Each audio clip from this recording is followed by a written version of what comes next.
మంగళగిరిలోని టీడీపీ కేంద్ర కార్యాలయంలో రాష్ట్ర విద్యా ఐటీ శాఖల మంత్రి నారా లోకేష్ 86వ రోజు ప్రజా దర్బార్ నిర్వహించారు. వివిధ జిల్లాల నుంచి వచ్చిన ప్రజలు టీడీపీ కార్యకర్తలను కలిసి వారెదుర్కొంటున్న సమస్యలపై వినతులు స్వీకరించారు. బ్రెయిన్ సంబంధిత వ్యాధితో ఓ ప్రైవేట్ ఆసుపత్రిలో చికిత్స పొందుతున్న తమ తండ్రికి ముఖ్యమంత్రి సహాయనిధి ద్వారా వైద్య సాయం అందించి ఆదుకోవాలని పశ్చిమ గోదావరి జిల్లా తాడేపల్లిగూడెంకు చెందిన ఏ అరవింద్ మంత్రి నారా లోకేష్ను కసి విజ్ఞప్తి చేశారు. కాకినాడ జిల్లా సామర్లకోట మండలం ఆర్ చంద్రంపాలెం గ్రామంలో ప్రాథమిక ఆరోగ్య కేంద్రాన్ని నెలకొల్పాలని డి తేజ కోరారు.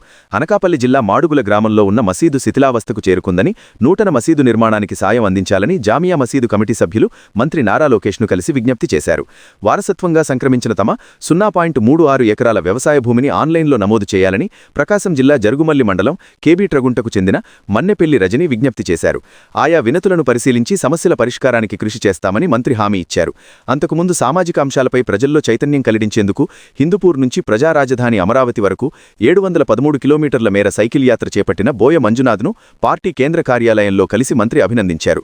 ఈ సందర్భంగా యాత్ర విశేషాలను అడిగి తెలుసుకున్నారు. అన్ని విధాలా అండగా ఉంటానని హామీ ఇచ్చారు.